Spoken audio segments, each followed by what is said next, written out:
అపోస్తులుడైనటువంటి పౌలు రోమీయులకు రాసినటువంటి పత్రిక 1వ అధ్యాయం 9-10 వచనాలు. 1వ అధ్యాయం 9-10 వచనాలు. ఇప్పుడేలాగైనను ఆటంకము లేకుండగా మీ యొద్దకు వచ్చుటకు దేవుని చిత్తం వలన నాకు వీలు కలుగునేమో అని నా ప్రార్థనల యందు ఎల్లప్పుడూ ఆయనను బతిమాలు కొనుచు మిమ్మును గూర్చి ఎడతెగక జ్ఞాపకము చేసుకొనుచున్నాను అని అంటాడు. పోయిన వారం మనం మాట్లాడుతూ ఉన్నప్పుడు ఆటంకము లేకుండా మీ యొద్దకు వచ్చుటకు అనేటువంటి మాటను మనం ధ్యానం చేశాం. పౌలు గారు ఈ సంఘంతో ఇన్పర్సన్గా కలవాలని ఇష్టపడతా ఉన్నాడు, వ్యక్తిగతంగా కలవాలని ఇష్టపడతా ఉన్నాడు. వ్యక్తిగతంగా కలిసి సహవాసం చేయడంలో ఉన్నటువంటి లాభాలు పోయినసారి మనం మాట్లాడుకున్నాం. ఒక విశ్వాసి ఇంకొక విశ్వాసితో వ్యక్తిగతంగా సహవాసం కలిగి ఉండడం అనేది సంఘంలో చాలా ప్రాముఖ్యమైనటువంటి విషయంగా, దానివల్ల ఉండేటువంటి ఉపయోగాలు మాట్లాడుకున్నాం. ఏ విధంగా అది మన ఆత్మీయ జీవితపు ఎదుగుదలకు సహాయం చేస్తుంది అనేటువంటి విషయాన్ని మనం మాట్లాడుకున్నాం. ఏ రీతిగా మనం ఒకవేళ కృంగుదలల్లో ఉన్నప్పుడు, అననుకూల పరిస్థితుల్లో ఉన్నప్పుడు, ప్రతికూల పరిస్థితుల్లో ఉన్నప్పుడు ఒక వ్యక్తి యొక్క సహవాసం ఏ రీతిగా మనల్ని బలపరుస్తుంది, ధైర్యపరుస్తుంది అనేటువంటి విషయాలు కూడా పోయినసారి మనం మాట్లాడుకోవడం జరిగింది. ఆటంకం లేకుండా అని మాట్లాడుతూ ఉన్నప్పుడు ఆటంకాలు ఎన్ని రకాలుగా వస్తాయి, సహవాసానికి ఆటంకాలు ఎన్ని రకాలుగా వస్తాయి అనేటువంటి విషయాలు కూడా మనం మాట్లాడుకున్నాం. ఆటంకాలు అపవాది నుండి వస్తాయి, ఆటంకాలు దేవుడి నుండి కూడా వస్తాయి. అపవాది నుండి ఆటంకాలు వచ్చినప్పుడు మనం చేయవలసినటువంటి విషయాలు ఏంటి, దేవుడి నుండి ఆటంకాలు వచ్చినప్పుడు మనం చేయవలసినటువంటి విషయాలు ఏంటి అనేది కూడా మనం మాట్లాడుకున్నాం. అపవాది నుండి ఆటంకాన్ని ఎలా గుర్తించాలా, దేవుడి నుండి ఆటంకాన్ని ఎలా గుర్తించాలా అనేటువంటి విషయాలు కూడా మనం జ్ఞాపకం చేసుకున్నాం.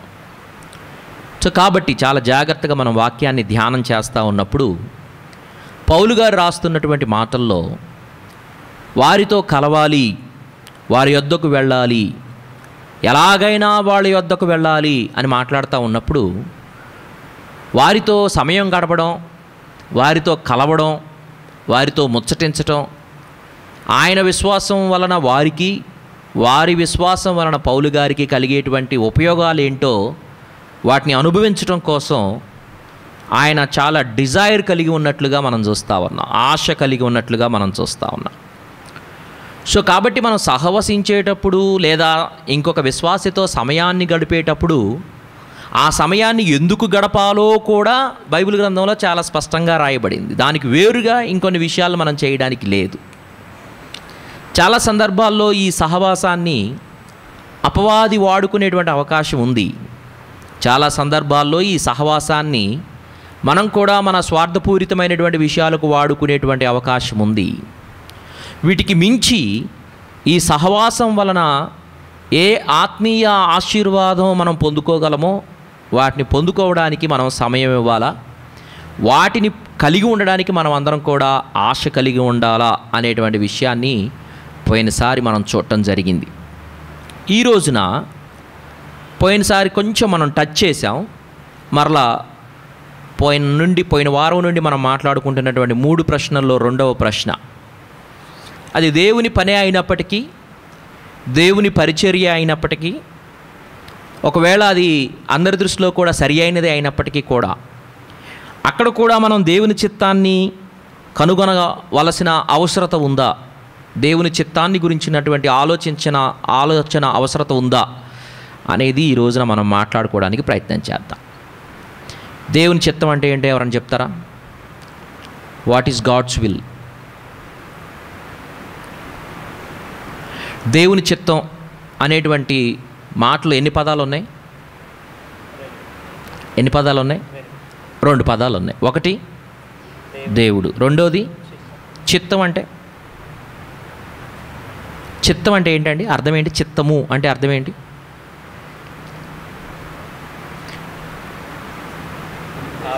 ఉద్దేశము. Thank you sir. ఆజ్ఞ. Close meaning. అమ్మగారు, చిత్తం అంటే ఏంటి? దేవుని ఉద్దేశం.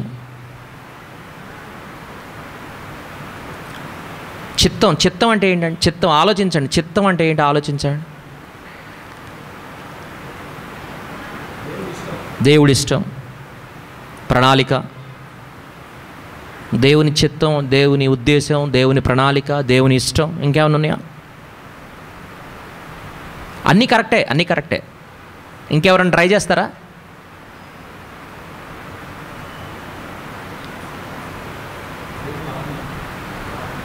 దేవుని ఆజ్ఞలు,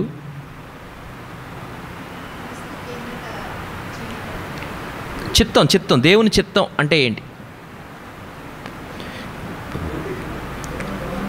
దేవుని వాంఛ. చిత్తం ఎక్కడ ఉంటుంది అసలు? మనుషులకి చిత్తం ఉందా? మనుషులకి ఇప్పుడు ఉద్దేశాలు ఉన్నాయా? మనుషులకి ఇష్టాలు ఉన్నాయా? ఎక్కడ ఉంటాయి? మనస్సులో ఉంటాయి. Thank you so much. దేవుని చిత్తం అంటే దేవుని మనస్సు. ఇప్పుడు మనం దేవుని మనస్సు, దేవుని చిత్తం అని అంటే దేవుని మనస్సు. దేవుని మనస్సు మనకు తెలుసా? తెలిసే అవకాశం ఉందా? విక్టర్ అన్న, దేవుని మనసు మనకు తెలుసా? Thank you so much. ఒకవేళ తెలియకపోతే తెలుసుకునే అవకాశం ఉందా? సూపర్. ఎలా తెలుసుకుంటాం అయ్యగారు? నీతి ఈజీగా తెలుసుకుంటాం. రైట్. దేవుని మనస్సు ఎలా తెలుసుకుంటాం? ప్రయత్నం చేయండి. దేవుని వాక్యం. ప్రార్థన చేసినప్పుడు దేవుని మనస్సు ఎక్కడ ఉంది అని అంటే వాక్యంలో ఉంది. సో ఇప్పుడు దేవుని చిత్తం చేయాలి అని అంటే మనం ఏం చేయాలి చెప్పండి? వాక్యంలో ఏముందో అది చేయాలంతే, సింపుల్గా. జరిగిస్తున్నామా? పర్సనల్ క్వశ్చన్ వేసుకుందాం. Personal application question. జరిగిస్తున్నాం. చెప్పండి అయ్యగారు.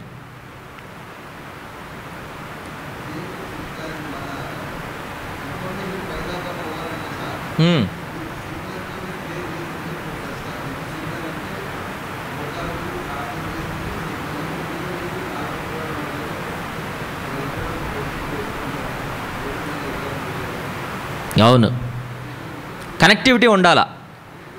కనెక్టివిటీ లేకపోతే మనం ప్రార్థన చేసింది ఆయనకి పోదు, ఆయన చెప్పేది మనకు అర్థం కాదు. అవును. సో దేవుని చిత్తము అని అంటే దేవుని మనస్సు. కంక్లూడ్ చేద్దాం.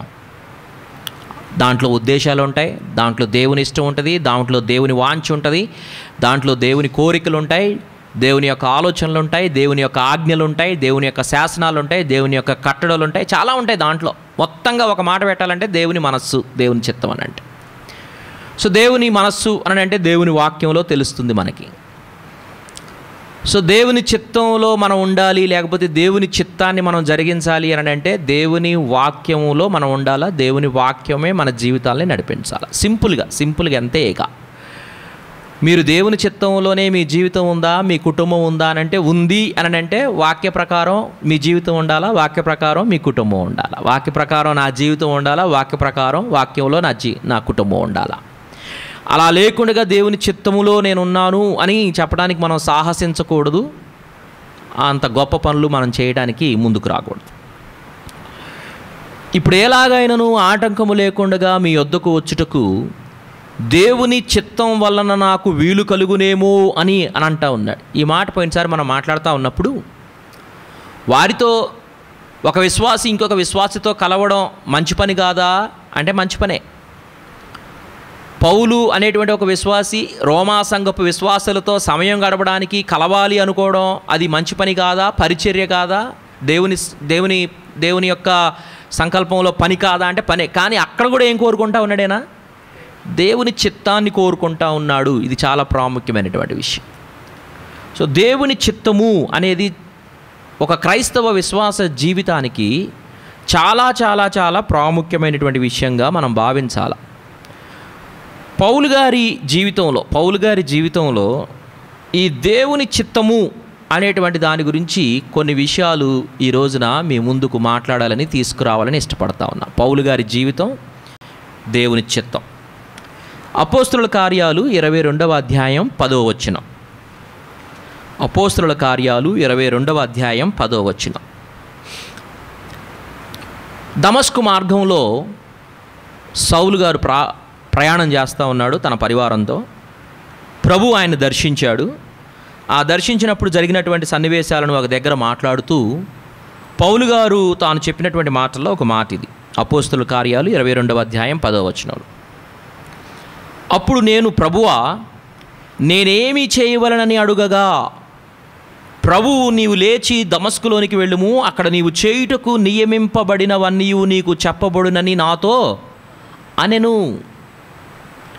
చాలా ప్రాముఖ్యమైనటువంటి విషయాలు ఇక్కడ కనబడతా ఉన్నాయి. చూడండి, పౌలు ఎప్పుడైతే ప్రభువును దర్శించాడో, the moment encountered with Jesus Christ, నేను మరలా ఈ మాట వాడుతూ ఉన్నాను, the moment he encountered with Jesus Christ, ఎప్పుడైతే యేసు ప్రభువుని ఆ దర్శనము లేకపోతే యేసు ప్రభు యొక్క దర్శనం ఎప్పుడైతే పౌలు గారికి జరిగిందో, అట్ దట్ మూమెంట్ పౌలు గారి యొక్క మాట ఏంటయ్యానంటే, నేనేమి చెయ్యాలి అని అడుగుతూ ఉన్నాడు.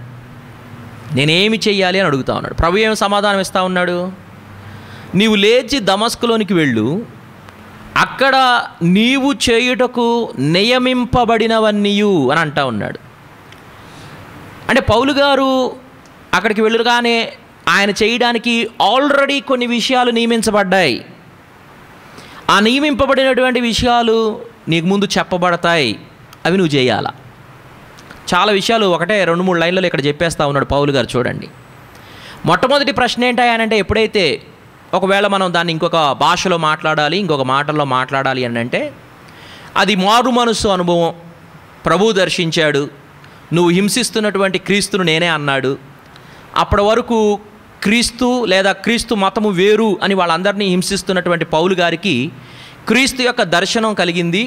క్రీస్తు దేవుడు అని తెలుసుకున్నాడు, త్రిత్వంలో ఒకడని తెలుసుకున్నాడు. ఇక అక్కడి నుండి తన మనసు మారింది. ఆ మనసు మారినప్పుడు మొట్టమొదటి ప్రశ్న ఏంటంటే, నేను ఏం చెయ్యాలి? ప్రియమైనటువంటి వారలారా, మనం అందరం కూడా ప్రభువుతో ఈ ప్రశ్నతో మన క్రైస్తవ జీవితం ప్రారంభం అవ్వాలా. కానీ వాస్తవంగా ఈ ప్రశ్నతో మన క్రైస్తవ జీవితం ప్రారంభం కాదు. కొన్నిసార్లు మనకు తెలియక అలా ప్రారంభం చెయ్యం. కొన్నిసార్లు చాలా తెలిసినా కానీ నిర్లక్ష్యం చేత మన క్రైస్తవ జీవితాన్ని అలా ప్రారంభం చెయ్యం. అప్పటి వరకు నీ జీవిత ఉద్దేశం ఏంటో నీకు తెలియదు. అప్పటి వరకు నీ జీవితానికి యజమానుడు ఎవరో నీకు తెలియదు.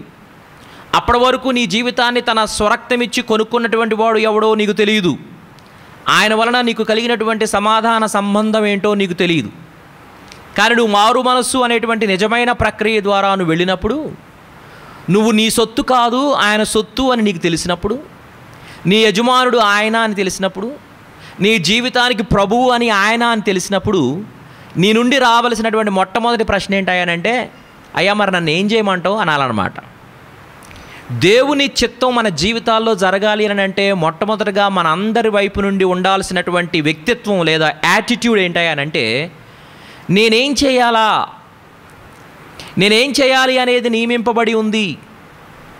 నా కోసం ఒక ప్రణాళిక ఉంది, నా కోసం దేవుని ఉద్దేశం ఉంది, నా కోసం దేవుని సంకల్పం ఉంది, నా కోసం ఆయన అనాదికాల సంకల్పంలోనే నియమించినటువంటి కొంత నియమావళి ఉంది. అది నాకు చెప్పబడుద్ది. ఎప్పుడు? నేను అడిగినప్పుడు. దుఃఖకరమైనటువంటి విషయం ఏంటంటే చాలా సందర్భాల్లో మనం అడగకుండానే వెళ్ళిపోతూ ఉంటాం. కారణం ఏంటంటే మనకంతా తెలుసు అని. వాస్తవం ఏంటంటే మనకంతా తెలియదు. మనకు తెలియకుండానే మనకంతా తెలుసన్నట్టుగా వెళ్ళిపోతూ ఉంటాం. కానీ పౌలు గారు నేర్పిస్తున్నటువంటి, పౌలు గారు తన జీవితంలో దేవుని చిత్తం అనేటువంటి ఒక విషయాన్ని నేర్పిస్తున్న విధానంలో మొట్టమొదటి విషయం ఏంటంటే, దేవుణ్ణి మనం అయ్యా నేను ఏం చేయాలి అని అడిగేటువంటి వారంగా ఉండాలా.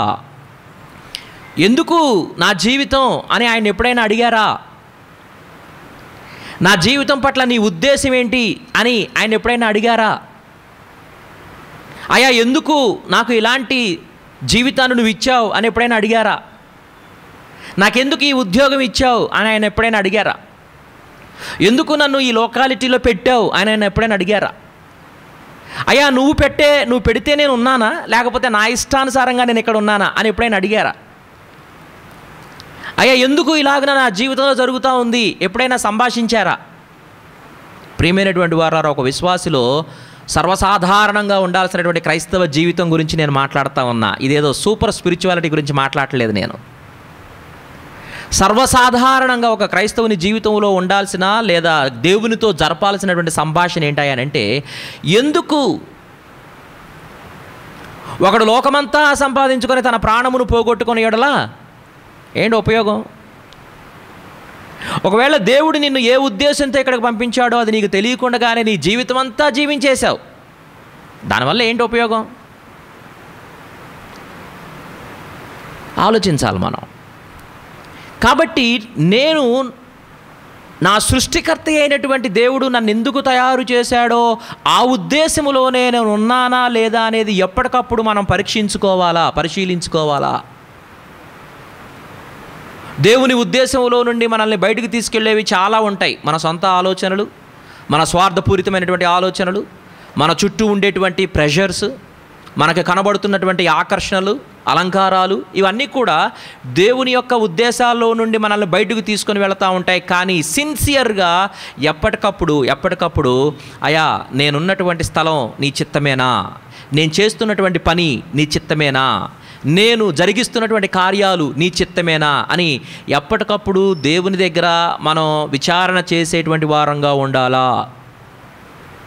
పౌలు గారి జీవితంలో దేవుని చిత్తం ప్రారంభమే చాలా గొప్పగా ప్రారంభమైంది. నేనేం చేయాలయ్యా, ఇప్పుడు నన్ను ఏం చేయమంటావు చెప్పు అని అంటే, నువ్వు దమస్కులోనికి వెళ్ళు, నువ్వు చేయుటకు నియమింపబడినవన్నీ కూడా నీకు మీరు చేయటానికి నియమింపబడినవన్నీ కూడా దేవుడు మీకు చెప్తాడండి. మీరు చేయుటకు నియమింపబడినటువంటివన్నీ కూడా దేవుడు మీకు చెబుతాడు. సో కాబట్టి ప్రియమైనటువంటి వాళ్ళ ప్రశ్న వేసుకుందాం, దేవా నీ చిత్తంలోనే నేను ఉన్నానా అని మీరు నిశ్చయపరుచుకున్నారా? నిశ్చయపరుచుకుంటే దేవునికి వందనాలు. ఒకవేళ నిశ్చయపరుచుకోకపోతే దయచేసి ఈరోజు ప్రార్థనా సమయంలో కానీ, ఇంటికి వెళ్ళిన తర్వాత కానీ, రేపు కానీ సమయం తీసుకొని, అయ్యా నీ చిత్తంలోనే నేను ఉన్నానా, నీ చిత్తంలోనే నేను చేస్తున్న పనులు ఉన్నాయా, నీ చిత్తంలోనే నా జీవితం ఉందా అని దేవుడి దగ్గర విచారణ చేయవలసినటువంటి అవసరత ఉంది. దీన్ని మీరు చెయ్యాలని మీ కాపరిగా నేను కోరుకుంటా ఉన్నా. దేవుని చిత్తంలో లేకపోతే అది మీకు ఆశీర్వాదకరం కాదు. మీరు దేవుని చిత్తంలో లేకపోతే అది మీ కుటుంబానికి ఆశీర్వాదకరం కాదు. ఎక్కడ వేసిన గొంగళి అక్కడే అన్నట్టుగా కదా. మనం బైబిల్ గ్రంథంలో చూస్తూ ఉన్నాం, వాళ్ళు చాలా కష్టపడి సంపాదిస్తూ ఉన్నారనంట. వాళ్ళు సంపాదించిందంతా కూడా ఎక్కడేస్తున్నారంట? చినిగిపోయినటువంటి సంచిలో వేస్తూ ఉన్నారంట. అందుకోసమే 127వ కీర్తనలో కూడా చాలా స్పష్టంగా రాస్తూ ఉంటాడు కదా, మీరు వేకువనే లేచి చాలా రాత్రి అయిన తర్వాత పండుకొనుచు, మీరు తినడం చాలా వ్యర్థం, ఎందుకంటే తన ప్రియులు నిద్రించుచుండగా ఆయన వారికి ఇచ్చుచున్నాడు. దేవుని చిత్తంలో ఒకవేళ మనం లేకపోతే, మన జీవితాలు లేకపోతే, మన పనులు లేకపోతే, మన పరిచర్యలు లేకపోతే, ప్రియమైనటువంటి వారులారా, అది చాలా చాలా చాలా ఆశీర్వాదం కానటువంటి విషయంగా మనం భావించాలా. పౌలు గారు తన జీవితంలో దేవుని చిత్తాన్ని జరిగించడంలో ప్రారంభించినటువంటి ప్రారంభమే చాలా ఘనమైనటువంటి ప్రారంభం.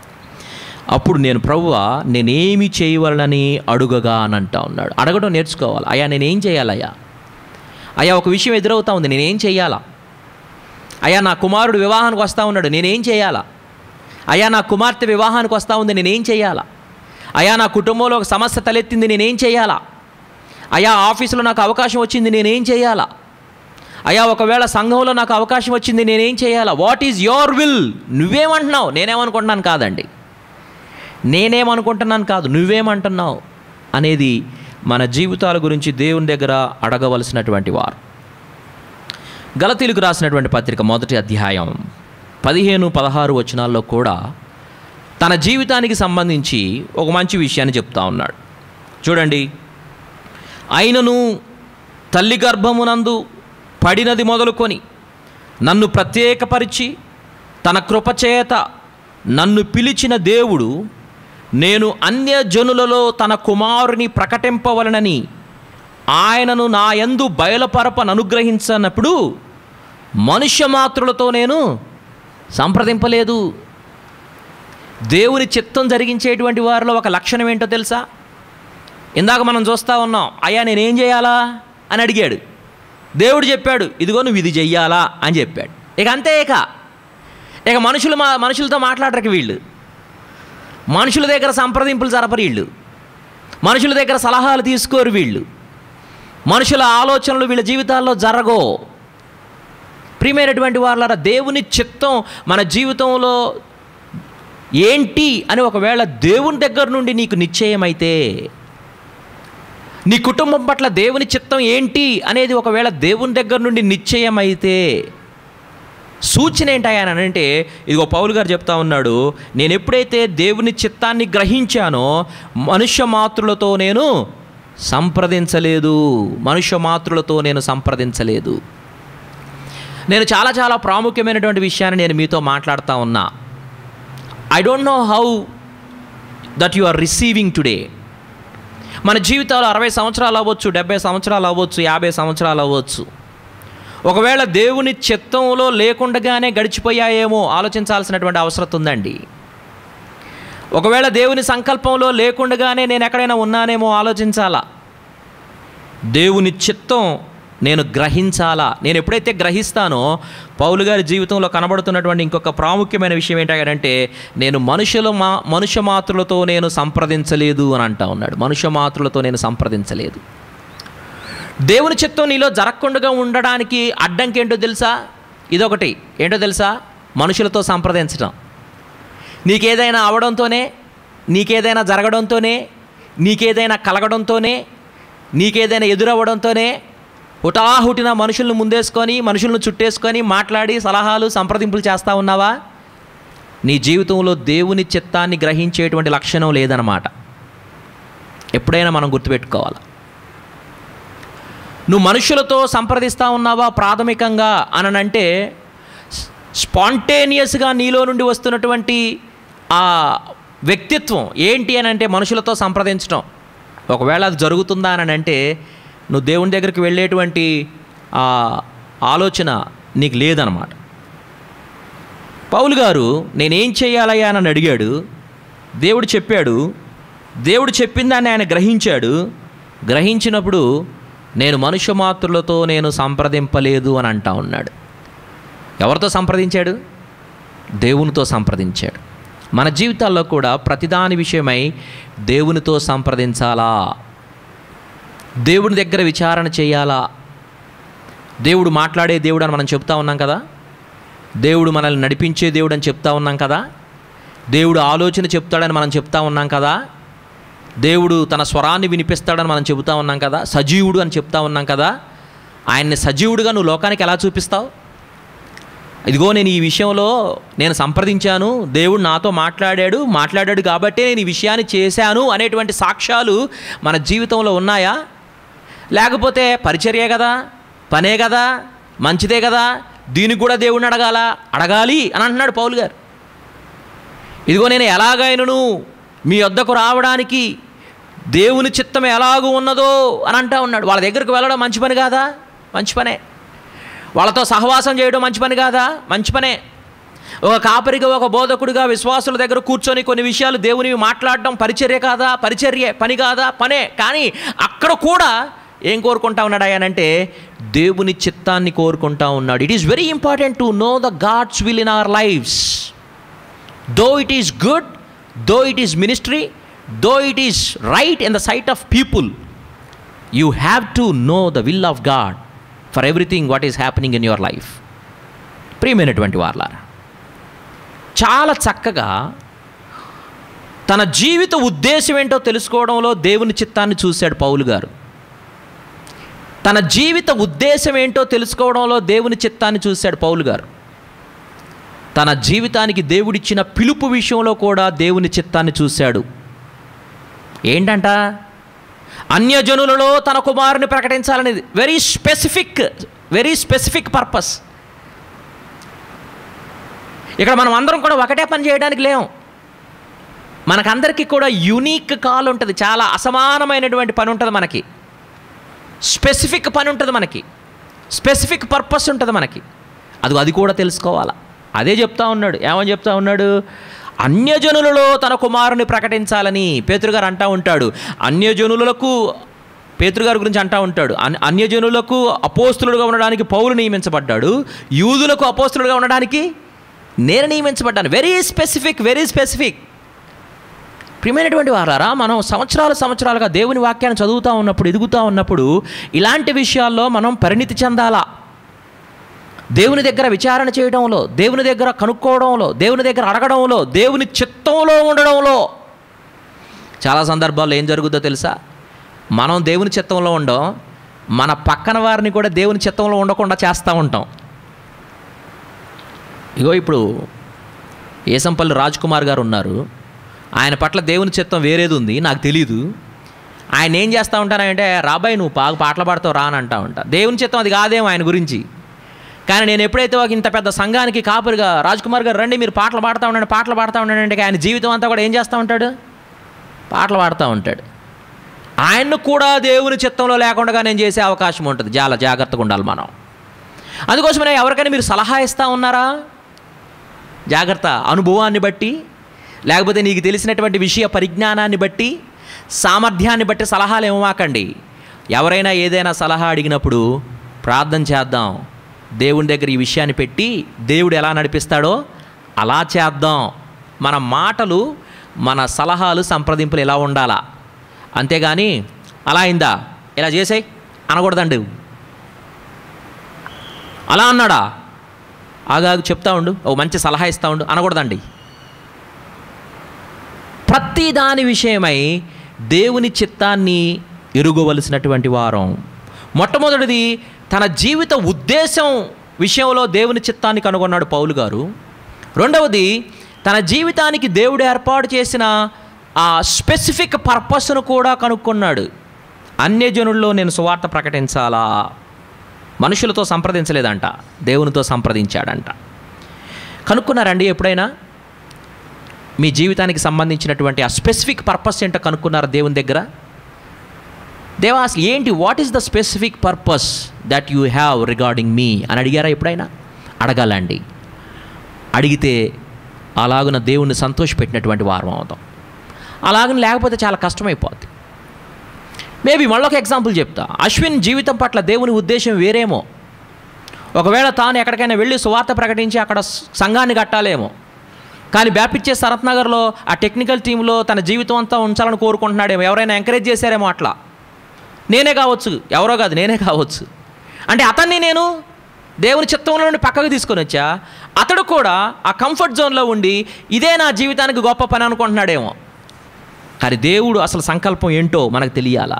ఎవరికి వారే దేవుని యొక్క సంకల్పాలను తెలుసుకోవాలా. ప్రతి విషయంలో, ప్రతి సందర్భంలో, వివాహ విషయంలో, ఉద్యోగ విషయంలో, మనం ఉండేటువంటి విషయంలో, మన పనుల విషయంలో, మన సంప్రదింపుల విషయంలో, మన సలహాల విషయంలో, మన కుమారుల విషయంలో, మన కుమార్తెల విషయంలో, మన పరిచర్య విషయంలో, మన పని విషయంలో, సమస్తములో దేవుని చిత్తం ఏంటి అనేది మనం తెలుసుకోవలసినటువంటి వారమై ఉన్నాం. కొరింథీయులకు రాసినటువంటి పత్రిక, మొదటి పత్రిక, మొదటి అధ్యాయం, మొదటి వచనంలో ఇలాగ రాస్తూ ఉంటాడు పౌలు గారు. దేవుని చిత్తం వలన యేసుక్రీస్తు యొక్క అపోస్తులుడుగా నుండుటకు పిలువబడిన పౌలును అని అంటాడు అనమాట. దేవుని చిత్తం వలన యేసుక్రీస్తు యొక్క అపోస్తులుడుగా ఉండుటకు పిలువబడినటువంటి పౌలును అని అంటా ఉన్నాడు. మొట్టమొదటిదేమో అసలు తన జీవితం పట్ల ఉద్దేశం ఏంటో తెలుసుకోవడానికి దేవుని చిత్తాన్ని చూశాడు. రెండవదేమో తన జీవితంలో దేవుని యొక్క స్పెసిఫిక్ పర్పస్ ఏంటో చూడటానికి దేవుని చిత్తాన్ని చూశాడు. మూడవది తన జీవితపు లక్ష్యాన్ని కూడా తెలుసుకోవడానికి దేవుని చిత్తాన్ని చూశాడు. అల్టిమేట్గా ఉండుటకు అంటే కంటిన్యూస్గా తన పని ఏంటంటే అపోస్తులుడుగా ఉండడమే. అందుకోసమనే తాను కట్టినటువంటి సంఘంలో తానే కాపరిగా స్థిరపడిపోలా. ఎక్కడ తనకు తెలుసు కాపరులను పెట్టి వెళ్ళిపోతా ఉన్నాడు. కానీ తాను ఒక మంచి సంఘాన్ని చూసుకొని, ఫిలిప్పీ సంఘం బాగా ఆర్థికంగా సహాయం చేసింది కదా, తెసలోనికా సంఘం బాగా వాళ్ళ పేదరికంలో కూడా సహాయం చేసేటువంటి సంఘం కదా. ఫిలిప్పీ సంఘం తనను పట్టించుకున్నటువంటి సంఘం కదా. అలాగని చెప్పేసి ఈ సంఘం నన్ను పట్టించుకుంటా ఉంది, ఈ సంఘం నా గురించి ఆలోచన చేస్తూ ఉంది, ఇక అటు ఇటు తిరగటం ఎందుకులే, ఇక్కడ ఉండిపోదాం అని అనుకోలే. తన జీవితం పట్ల దేవుని ఉద్దేశం ఏంటి, దేవుని సంకల్పం ఏంటో దాన్ని చేసుకుంటూ వెళ్ళిపోయాడు. ఆకర్షణలు ఎన్నో ఉన్నాయి చుట్టూ, ఆగిపోలేదు. ఆకర్షణలు ఎన్నో ఉన్నాయి చుట్టూ, ఆగిపోలేదు. దేవుడు తనను ఎందుకు పిలిచాడో, ఎలాగూ కంటిన్యూ చేయమన్నాడో అలాగనే కంటిన్యూ చేస్తూ వెళ్ళిపోతూ ఉన్నాడు. దేవుని చిత్తం వలన యేసుక్రీస్తు యొక్క అపోస్తలుడుగా ఉండుటకు పిలువబడినటువంటి వాడు. ప్రియమైనటువంటి వారలారా, నేను మళ్ళా ఈ విషయాన్ని జ్ఞాపకం చేయాలని ఇష్టపడతా ఉన్నా. మళ్ళా జ్ఞాపకం చేయాలని ఇష్టపడతా ఉన్నా. మనం చాలా సందర్భాల్లో చాలా అలవోకగా మనకున్నటువంటి పరిస్థితుల్లో మనం అడుగులు వేసేస్తూ ఉంటాం, నిర్ణయాలు చేసేస్తూ ఉంటాం. కానీ అలా కాకుండా దేవుని యొక్క చిత్తం ఏంటి, దేవుని దగ్గర విచారణ చేసి ముందుకు వెళ్ళవలసినటువంటి వారు. నేను మారు మనసు పొందినటువంటి కొత్త రోజుల్లో, సరే పరిణితి చెందినటువంటి క్రైస్తవులుగా ఇప్పుడు ఆలోచించేటువంటి విధానం వేరు, కానీ నేను మారు మనసు పొందినటువంటి కొత్త రోజుల్లో ఆ దినాల్లో మా నాన్నగారు, అప్పుడు డైరీలు కూడా లేవు వాళ్ళకి, 70 సంవత్సరాలు డైరీ కొనుక్కునేటువంటి పైసలు కూడా లేవు. కానీ ఒక నోటు పుస్తకం మీద ఎవ్రీడే మా నాన్నగారు ఇక్కడ ఏసీటీసీలు చదువుకునేటప్పుడు రాసుకునేవాళ్ళు. ఆ పుస్తకం నాకు దొరికింది ఎప్పుడో ఇల్లు సర్దేటప్పుడు. ఏంటి ఆ పుస్తకంలో అని అంటే, అయ్యా నేను పలానా భక్త సింగ్ గారి మీటింగ్కి వెళ్ళాలనుకుంటా ఉన్నాను, నన్ను వెళ్ళమంటావా అని అడుగుతున్నారు అక్కడ. అంటే ఎందుకు చెప్తా ఉన్నాను ఈ మాట అని అంటే, భక్త సింగ్ గారి మీటింగ్కి వెళ్ళడంలో తప్పే ఉంది, వెళ్ళి వాక్యం వినడంలో తప్పే ఉంది. అలాగే అపోస్తలుడైనటువంటి పౌలు సహవాసకులతో కలవడంలో తప్పే ఉంది. కానీ వాళ్ళ ఆలోచన ఏంటయ్యానంటే, ప్రతి విషయంలో కూడా నా యజమానుని యొక్క ఆజ్ఞను నేను తీసుకోవాలా, నా యజమానుడితో నేను సంప్రదించాలా, నా యజమానుని అడిగే నేను చెయ్యాలా అనేటువంటి ఆలోచన మనం కలిగి ఉండాల్సినటువంటి వారు. సో మళ్ళీ జ్ఞాపకం చేస్తూ ఉన్నాను, పౌలు గారు తన జీవితం ఉద్దేశం ఏంటి తెలుసుకోవడంలో దేవుని చిత్తాన్ని చూశాడు. తన పరిచర్య స్పెసిఫిక్ కాల్ ఏంటో కూడా అక్కడ కూడా దేవుని చిత్తాన్ని చూశాడు. మూడవది, తాను ఎలాగూ కంటిన్యూ అవ్వాలో కూడా దేవుని చిత్తాన్ని చూశాడు. తర్వాత అపోస్తుల కార్యాలు 16వ అధ్యాయం 6 నుండి 10 వరకు ఉన్నటువంటి వచనాలు. అపోస్తుల కార్యాలు 16వ అధ్యాయం 6 నుండి 10 వరకు ఉన్నటువంటి వచనాలు. ఆసియలో వాక్యము చెప్పకూడదని పరిశుద్ధాత్మ వారిని ఆటంకపరిచినందున వారు ఫ్రుగియా గలతియా ప్రదేశముల ద్వారా వెళ్ళిరి. ముసియా దగ్గరకు వచ్చి బితూనియకు వెళ్ళుటకు ప్రయత్నము చేసిరి, కానీ యేసు యొక్క ఆత్మ వారిని వెళ్ళనీయలేదు. అంతట వారు ముసియను దాటిపోయి త్రోయకు వచ్చిరి. అప్పుడు మాసిదోనియా దేశస్థుడొకడు నిలిచి, నీవు మాసిదోనియకు వచ్చి మాకు సహాయము చేయమని తనను వేడుకొనుచున్నట్టు రాత్రివేళ పౌలునకు దర్శనము కలిగెను. అతనికి ఆ దర్శనము కలిగినప్పుడు వారికి సువార్త ప్రకటించుటకు దేవుడు మమ్మును పిలిచి ఉన్నాడని మేము నిశ్చయించుకొని వెంటనే మాసిదోనియకు బయలుదేరుటకు యత్నము చేసితిమి అని అంటాడనమాట. చాలా జాగ్రత్తగా గమనించండి. వాక్యం చెప్పకూడదని పరిశుద్ధాత్మ చేత ఆటంకపరచబడ్డారంట. పరిశుద్ధాత్ముడు అసలు ఏ విధంగా మనల్ని ఉజ్జీవింపజేయాలా?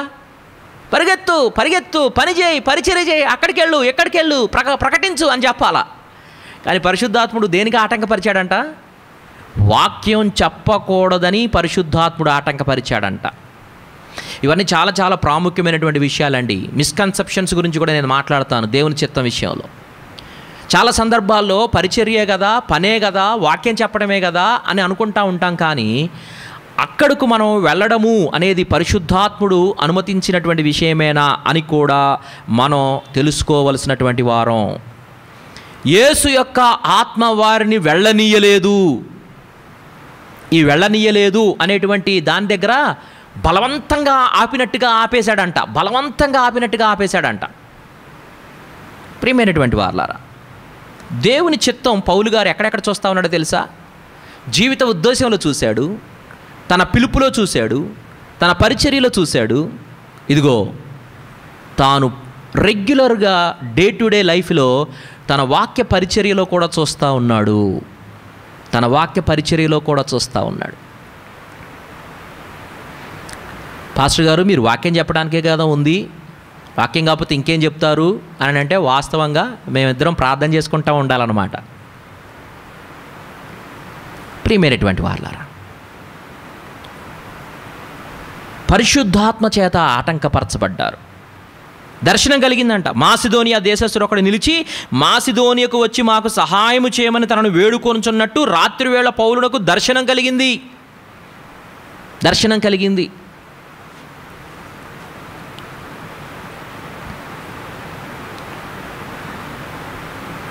ల్యాబ్కామ్ అనేటువంటి ఒక ఆర్గనైజేషన్లో నేను పనిచేస్తూ ఉన్నాను. అక్కడ చాలా అవకతవకలు జరుగుతూ ఉన్నాయి. అక్కడ ఫారినర్స్తో ఆర్గనైజేషన్ సంబంధం కలిగి ఉంది. ఒక్క బైబిల్ కాస్ట్ $600 వేశారు. అప్పటికే కొన్ని వేల బైబిళ్ళు పంచిపెట్టేసేసారు. అనుకోకుండా ఒక ఫారినర్ ఆడిట్ చేసేటప్పుడు, ఇదిగో ఈ బిల్స్ అన్నీ కూడా నాకు చెప్తా ఉండు అని అంటే, ఆ రూమ్లో ఉండి నేను చెప్తా ఉన్నా, ఇదిగో పలాంది ఎంత అయింది, పలాంది ఎంత అయింది, పలాంది ఎంత అయింది అని. అనుకోకుండా ఒక బిల్లు వచ్చింది. ఆ బిల్లులో ఏముందా అని అంటే, ఒక్క తెలుగు బైబిల్ $600 వేశారు. తెలుగు బైబిల్ అప్పటికి $120. ఆ ఫారినర్ని అడిగా, ఇది ఎవరు పెట్టారు ఈ బిల్లు అని అడిగా. పలానా వాడు పెట్టాడు అన్నారు. బైబిల్ ఎంతో మీకు తెలుసా అన్నాను. తెలుసు అన్నారు. ఎంత అన్నాను. ఇండియన్ రూపీస్లో $120 అన్నాడు. నీకు తెలిసే ఇదంతా జరుగుతూ ఉందా అన్నాను. తెలిసే ఇదంతా జరుగుతూ ఉందన్నారు. అప్పటికే వాళ్ళు ఇండియా మిషనరీగా నేను ఇక్కడ పనిచేస్తూ ఉన్నా. ఆ రోజు రాత్రే నిర్ణయించుకున్నా, ఇక వీళ్ళతో నేను పని చేయకూడదు అని. ఇక్కడ వాళ్ళకి ప్రతినిధులుగా ఉన్నటువంటి ఇండియన్స్, అమెరికన్స్ ఇద్దరూ కలిసి అవినీతి జరిగిస్తూ ఉన్నారు, దుర్నీతి జరిగిస్తూ ఉన్నారు. అక్కడ నేను ఎందుకు ఉండాలా? ఉండకూడదు. దేవా, నేను ఇక్కడ నుంచి ఇక నేను ఆగిపోతా ఉన్నా, రిజైన్ చేస్తూ ఉన్నానని ఆ ట్రిప్ తర్వాత రిజైన్ చేసేసాను. నేను రిజైన్ చేసి నేను నా భార్య ప్రార్థన చేస్తూ ఉన్నాం. 6 నెలలుగా ప్రార్థన చేస్తూ ఉన్నాం. దేవా, మమ్మల్ని ఎక్కడికి తీసుకెళ్దాం అనుకుంటున్నావు, ఏం చేపిద్దాం అనుకుంటున్నావు అని అంటే, ఒక ప్రోగ్రాంలో భోజనం చేస్తూ ఉంటే మా పక్కన వాళ్ళు మాట్లాడుకుంటూ ఉన్నారు, బ్యాప్టిస్ట్ చర్చ్ సనత్ నగర్లో పాస్టర్ గారు కావాలంట అని. అది మాకు వినపడింది. అది నాకు నేరుగా మాట్లాడాల, నాకు నేరుగా ఎవరు చెప్పలా. నేను భోంచేస్తూ ఉంటే ఆ పక్కన వాళ్ళు మాట్లాడుకుంటూ ఉంటే వినపడింది. ఆ మాటను తీసుకొని ఇక్కడ అప్లికేషన్ వేసా. ఇక్కడ అప్లికేషన్ వేసిన తర్వాత అప్పుడు డానియల్ గారు ప్రెసిడెంట్గా ఉన్నారు. నన్ను ట్రయల్ మెసేజ్కి పిలిచారు. నేను ట్రయల్ మెసేజ్కి వచ్చా. ఇక్కడికి వచ్చిన తర్వాత 3 నెలలకు 4 నెలలు పట్టింది అనుకుంటా నా అప్లికేషన్ రివ్యూ చేయడానికి, నా ప్రసంగాలు రివ్యూ చేసినాయి, మీరు ఓకే అయ్యారని చెప్పడానికి. అయితే ఫస్ట్ ట్రయల్ మెసేజ్కి వచ్చేటప్పుడు నేను, నా భార్య, నా పిల్లలు వచ్చి సెల్లార్లో నుంచొని లిఫ్ట్లో నిలబడి 1వ నెంబర్ కొడతా ఉన్నప్పుడు దేవుడు మాట్లాడుతూ ఉన్నాడు. ఏంటయ్యానంటే, 2008వ సంవత్సరంలో దేవా నేను మారు మనసు పొందాను కదా, నా జీవితం పట్ల నీ ఉద్దేశం ఏంటయ్యానంటే, అప్పుడు చెప్పాడు దేవుడు, ఒక చర్చికి పాస్టర్గా ఉంటావురా బాబు నువ్వు, ఆ చర్చి ఫస్ట్ ఫ్లోర్లో ఉందని చెప్పాడు. ఫస్ట్ ఫ్లోర్లో ఏ చర్చి ఉంటుంది? ఫస్ట్ ఫ్లోర్లో చర్చి ఉంది అని అంటే ఏదైనా ఇంట్లో చిన్న చర్చి ఏమో అనుకున్నా.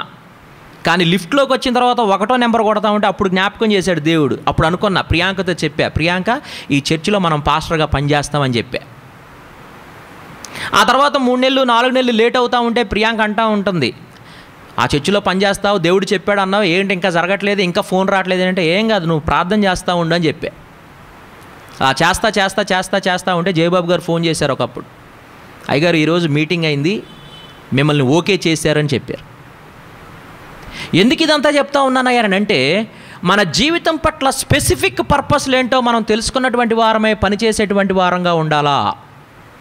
ప్రియమైనటువంటి వారలా, పౌలు గారు తన జీవితంలో దేవుని ఉద్దేశంలో దేవుని చిత్తాన్ని చూశాడు, దేవుని పిలుపులో దేవుని ఉద్దేశాన్ని చూశాడు. తన పరిచర్య ఎలా కంటిన్యూ చేయాలో కూడా, కంటిన్యూ చేయడం అంటే ఏంటి, 5 సంవత్సరాలు ఒకటి, 10 సంవత్సరాలు ఒకటి, 15 సంవత్సరాలు ఒకటి, 2 సంవత్సరాలు ఒకటి, అట్లా కాదు, నువ్వు దేంట్లో కంటిన్యూ అవ్వాలో కూడా చెప్పాడు. 4వది ఏంటంటే, తన పరిచర్యలో రెగ్యులర్ డే టు డే లైఫ్లో వాక్యం చెప్పాలా వద్దా, వెళ్ళాలా వద్దా అనే దాంట్లో కూడా దేవుని చిత్తాన్ని చూశాడు పౌలు గారు. అందుకోసం ఇదన్నీ చెప్తా ఉన్నా. So how important it is to know God's will in our day to day life also, దాని గురించి మాట్లాడుతూ ఉన్నా. It is not you deciding your life. It is not you deciding your life, it is God. Even in your day to day life. ఒక భక్తుడు అన్నాడంట, ఉదయాన్నే లేచి, అయ్యా ఈరోజు నీ చిత్తంలో నా జీవితం ఉండాలా, నీ చిత్తానికి వేరుగా నా జీవితం ఉండొద్దు అని ప్రార్థన చేసుకుంటాడంట. నీ చిత్తంలో ఈరోజు నా జీవితం ఉండాలా. ఫిలిప్పీలకు రాసిన పత్రిక 1వ అధ్యాయం 12వ వచనం. ఫిలిప్పీలకు రాసినటువంటి పత్రిక 1వ అధ్యాయం 12వ వచనం. సహోదరులారా, నాకు సంభవించినవి సువార్త మరి ఎక్కువగా ప్రబలమగుటకే సమకూడనని మీరు తెలుసుకొనగోరుచున్నాను. నాకు సంభవించినవి అన్నప్పుడు శ్రమల గురించి మాట్లాడుతూ ఉన్నాడు. నాకు సంభవించినవి అనగా నాకు సంభవించినటువంటి శ్రమలు ఉన్నాయి కదా, ఈ శ్రమలు ఎందుకయ్యానంటే సువార్త మరి ఎక్కువగా ప్రబలమగుటకే సమకూడనని మీరు తెలుసుకొనగోరుచున్నాను. నాకు అర్థమైపోయింది నాకు సంభవించినవి నాకు ఎందుకు సంభవిస్తూ ఉన్నాయో. కానీ నాకు సంభవించినటువంటి శ్రమలు కూడా ఇవి దేవుని చిత్తంలో ఉన్నాయి. ఈ శ్రమలు కూడా దేవుని చిత్తంలో ఉన్నాయి. Even the persecution, even the tribulation Paul facing, ఇవి దేవుని చిత్తం వలనే జరిగినాయని ఆయన రూఢిగా నమ్ముతూ ఉన్నాడు. తనతో ఉన్నటువంటి వారు తెలుసుకోవాలని ఇష్టపడతా ఉన్నాడు. ఈ వచనాలన్నీ నేను ఎందుకు చూపిస్తూ ఉన్నాను అంటే, ఒక వ్యక్తి యొక్క జీవితంలో ప్రతిదీ కూడా దేవుని చిత్తానికి ఎలా కనెక్ట్ అయి ఉందో మనం గమనించాలి. Everything connected with the will of God. అందుకోసమనే చాలా సందర్భాల్లో మనం మన మన మన రెస్పాన్స్ ఎలా ఉంటుంది, మన ప్రతిస్పందన ఎలా ఉంటుంది అని అంటే, యేసుక్రీస్తులాగా మనం ఎలా ఉంటామండి, ఉండాలనే ఉండగలమనే చెబుతా ఉన్నాడు నన్ను పోలి నడుచుకోమని. అబ్బో పౌలు గారు ఎక్కడండి, మనం ఎక్కడండి, ఆయనతో మనకు పోలి ఎక్కడండి, అట్లా కుదరదండి. పౌలు గారు లాగా కూడా మనం ఉండొచ్చండి. అలా ఉండాలనే బైబిల్ కోరుకుంటా ఉందండి. పౌలు గారు ఎక్కడండి, ఆయన లైఫ్ ఎక్కడండి, నా లైఫ్ ఎక్కడండి అని ఒక ఆయన ఉన్నారు, మన దగ్గరకు వస్తూ ఉంటారు. ఆయన గారు ఒకసారి, ఏంటండి మీ జీవితంలో అసలు బైబిల్ చదువుకునేటువంటి ఇది ఉందానంటే, ఉదయాన్నే బైబిల్ చదువుతానండి, ఖచ్చితంగా బైబిల్ చదవకుండా అసలు ఉద్యోగానికి వెళ్ళనండి. మరి ఆ చదివేటువంటి వాటిలో దేవుడు ఏమైనా మాట్లాడుతూ ఉన్నాడా, జరిగిస్తూ ఉన్నాడా అంటే, ఎక్కడ జరుగుతుందండి? ఉద్యోగానికి వెళ్ళిన తర్వాత ఎన్ని అబద్ధాలు ఆడాలో తెలుసా మీకు? ఉద్యోగానికి వెళ్ళిన తర్వాత ఎన్ని మ్యానిపులేషన్ చేయాలో తెలుసా మీకు? ఉద్యోగానికి వెళ్ళిన తర్వాత ఎంత మందితో అటు చేసి ఇటు చేసి పని చేయించాలో మీకు తెలుసా మీకు అని అంటూ ఉన్నాడు. మళ్ళీ అలా ఎలా అండి అని అంటే, అట్లా కాదు పాస్టర్ గారు, ఇప్పుడు మీరంటే ఉదయం లేచిన దగ్గర నుండి క్యాంపస్లో ఉంటారు, బైబిల్ చదువుతూ ఉంటారు, ప్రార్థన చేస్తూ ఉంటారు, మీకు వాక్యం మీ జీవితంలో నెరవేరుతూ ఉంటుంది. మా నుండి అవి ఎక్స్పెక్ట్ చేయమాకండి. మేము సోమవారం నుండి శనివారం దాకా మా ఇష్టానుసారమైన జీవితం జీవిస్తాం, ఆదివారం ఇక్కడ ప్రభు దగ్గరకు వచ్చి అయ్యా మమ్మల్ని క్షమించాయా అని అంటాం. ఇక అది మా జీవితం, మీరు మమ్మల్ని పట్టించుకోకూడదు ఎక్కువ అని అంటా ఉన్నాడు, విచ్ ఈజ్ వెరీ రాంగ్. సోమవారం నుండి శనివారం దాకా ఎలా పడితే అలా జీవించి ఆదివారం ప్రభు వాళ్ళ దగ్గర క్షమించు అనటానికి కాదు జీవితం. సోమవారం నుండి శనివారం వరకు కూడా నువ్వు దేవుని చిత్తంలో ఉండడం దేవుని సంకల్పం. దేవుని పోలి నడుచుకోవడం దేవుని సంకల్పం. పిలుపు, జీవిత ఉద్దేశం, పిలుపు, పరిచర్య, ఆ పరిచర్యలో ఎక్కడ వాక్యం చెప్పాలా, ఎక్కడ వాక్యం చెప్పకూడదు, ఎటు వెళ్ళాలా, ఎటు వెళ్ళకూడదు, చివరికి తన జీవితంలో ఎదురైన శ్రమలు కూడా దేవుని చిత్తంతో ఎలా కనెక్ట్ అయి ఉందో పౌలు గారు మాట్లాడుతూ ఉన్నాడు. తెసలోనికలకు రాసినటువంటి మొదటి పత్రిక 4వ అధ్యాయం 3వ వచనం. మీరు పరిశుద్ధులగుటయే అనగా మీరు జారత్వమునకు దూరముగా ఉండుటయే దేవుని చిత్తం అని అంటా ఉన్నాడు. Even in his message he's talking about God's will. ఆయన సందేశంలో కూడా దేవుని చిత్తమే మాట్లాడుతూ ఉన్నాడు. ఆయన సందేశంలో కూడా మీరు పరిశుద్ధులగుటయే అనగా మీరు జారత్వమునకు దూరముగా ఉండుటయే దేవుని చిత్తం. దేవుని చిత్తం అంటే ఒక డెఫినేషన్ ఇస్తా, ఏంటో తెలుసా? మన పరిశుద్ధతకు ఆటంకం కలిగించేది ఏది కూడా దేవుని చిత్తం కాదు. మన పరిశుద్ధతకు ఆటంకం కలిగించేది ఏది కూడా దేవుని చిత్తం కాదు. మన పరిశుద్ధతలో దిగజారిపోయేటువంటి పనులు, సంప్రదింపులు, సలహాలు ఏమైనా మనం చేస్తూ ఉన్నామా, అది దేవుని చిత్తం కాదు. పరిశుద్ధతకు కనెక్ట్ అయి ఉండాలా. మనం పరిశుద్ధతలో ఎదగడానికి చేసేటువంటిది దేవుని చిత్తంలో ఉన్నట్టుగా మనం భావించాలా. మీరు పరిశుద్ధులు అవడమే ఈ వివాహం నన్ను పరిశుద్ధతలోనికి తీసుకెళ్తుందా? నేను ఇక్కడ నివసించడం పరిశుద్ధతలో నన్ను ఎదిగింపచేస్తుందా? ఇదిగో ఈ సంఘం నన్ను పరిశుద్ధతలో ముందుకు తీసుకుని వెళ్తుందా? ఈ సహవాసం నేను పవిత్రతలో ఎదగడానికి, పరిశుద్ధతలో వృద్ధి పొందడానికి నాకు సహాయం చేస్తుందా?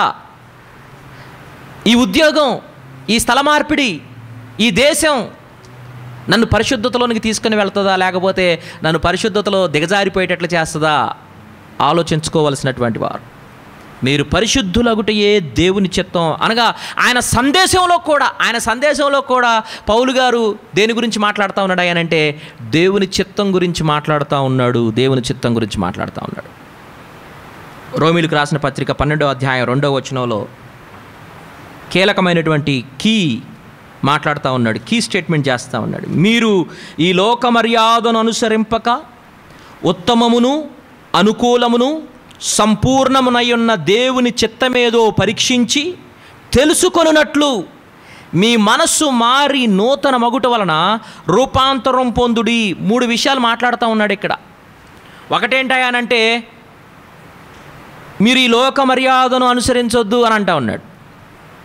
రెండోది ఏంటాయనంటే ఇదిగో మీ మనసు మారి నూతన మగుట వల్ల రూపాంతరం పొందండి అని అంటా ఉన్నాడు. ఎందుకంట మీరు లోక మర్యాదను అనుసరించొద్దు, మొట్టమొదటి విషయం. రెండోది ఏంటంట మీ మనస్సు మారి నూతన మగుట వలన రూపాంతరం పొందండి అని అంటా ఉన్నాడు. ఎందుకు ఇదంతా? లోక మర్యాదను అనుసరించకుండా రూపాంతరం ఎందుకు పొందాలంట? ఆ మధ్యలో చెప్తా ఉన్నాడు, ఉత్తమమును అనుకూలమును సంపూర్ణమునై ఉన్న దేవుని చిత్తమేదో పరీక్షించి. సంపూర్ణమై ఉన్న దేవుని చిత్తం. ప్రియమైనటువంటి వాళ్ళు, ఇట్స్ వెరీ ఇంపార్టెంట్.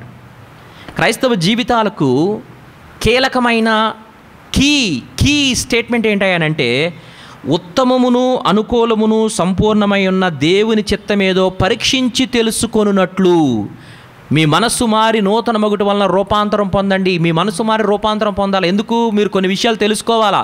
ఏంటా తెలుసుకునే విషయం?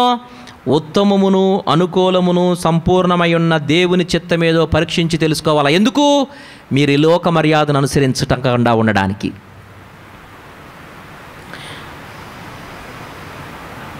మన జీవితంలో చాలా ఎక్కువగా ఈ లోక మర్యాద ఉంటుంది.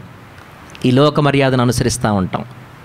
చుట్టూ ఉన్నటువంటి వాటిని అవి కరెక్టా కాదా అని ఆలోచించాం. వాళ్ళు చేస్తున్నారుగా మేము చేస్తాం, వాళ్ళు వెళ్తున్నారుగా మేము వెళ్తాం, వాళ్ళు మాట్లాడుతున్నారుగా మేము మాట్లాడతాం. అది కాదు. దేవుని చిత్తం ఏంటో మనం పరీక్షించి తెలుసుకున్నట్లు మన మనస్సు మారి నూతన మగుట వలన రూపాంతరం పొందండి అని అంటా ఉన్నాడు. పౌలు గారు తన జీవిత ఉద్దేశంలో దేవుని చిత్తాన్ని చూశాడు. ఆ ఉద్దేశంలో తాను చేయాల్సినటువంటి స్పెసిఫిక్ పర్పస్ ఏంటో, పనేంటో దేవుని చిత్తాన్ని చూశాడు. ఆ పనిలో కూడా రెగ్యులర్ డే టు డే లైఫ్లో వాక్యాన్ని చెప్పొద్దా లేదా, వెళ్ళొద్దా వెళ్ళకూడదా అనే విషయంలో దేవుని చిత్తాన్ని చూశాడు. ఆయన సందేశంలో కూడా దేవుని చిత్తాన్ని చూశాడు.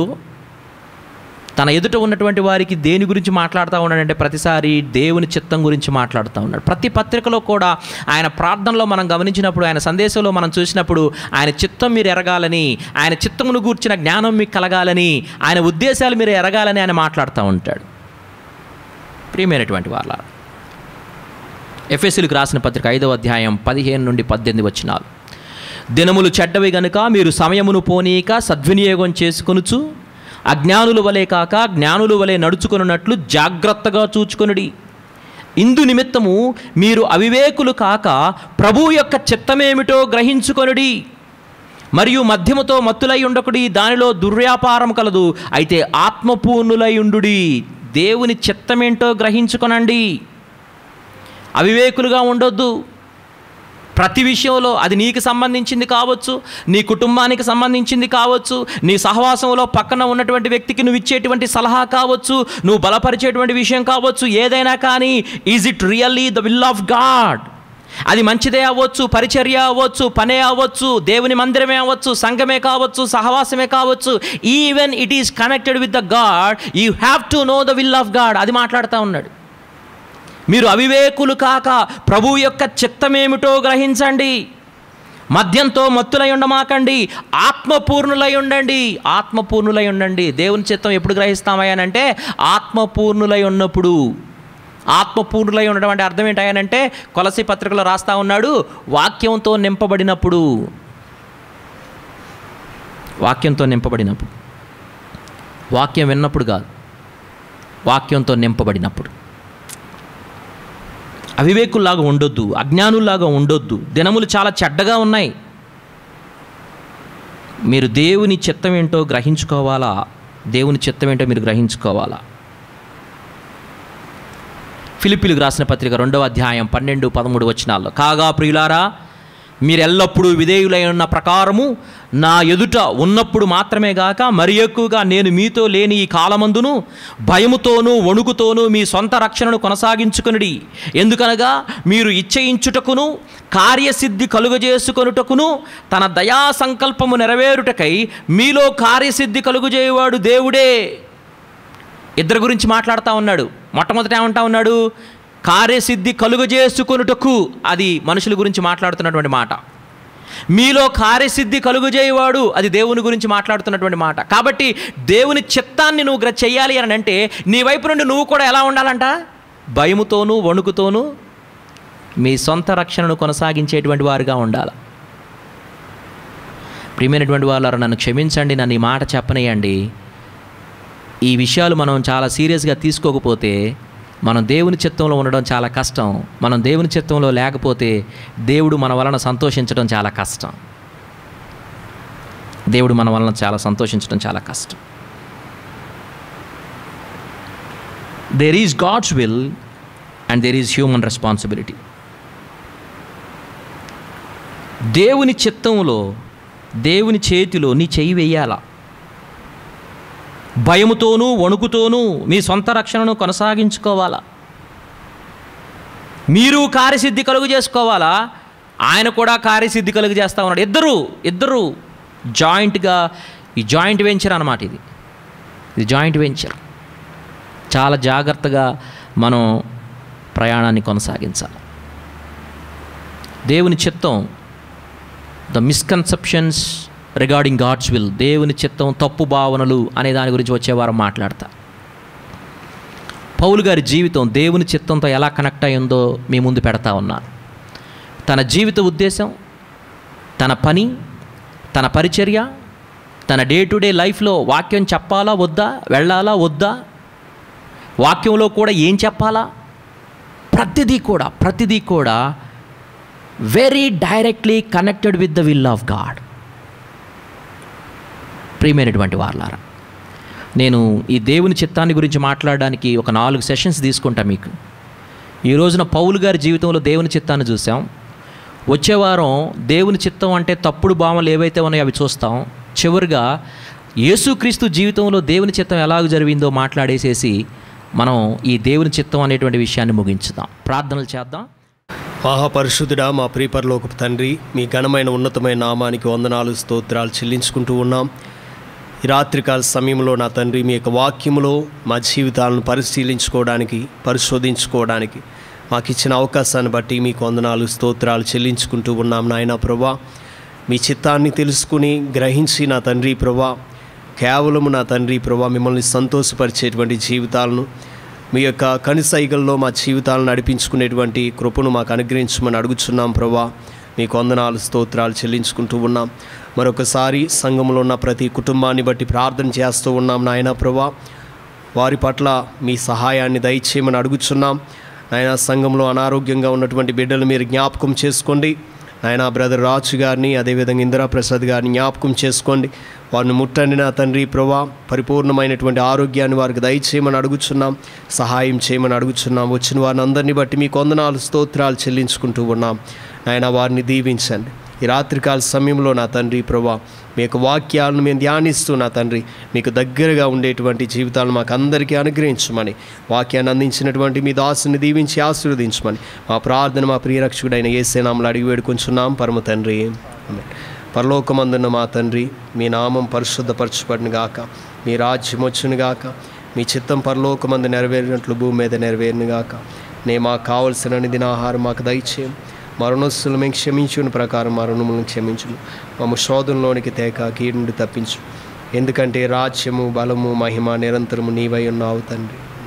ఇప్పుడు మన పరమ తండ్రి అయిన దేవుని ప్రేమ, ప్రియ కుమారుడైన యేసుక్రీస్తు ప్రభువారి యొక్క కృప, పరిశుద్ధాత్మ యొక్క అన్యోన్య సహవాసము మనకు, మన కుటుంబాలకు, సకల పరిశుద్ధులకు సదాతోడైన నడిపించునుగాక.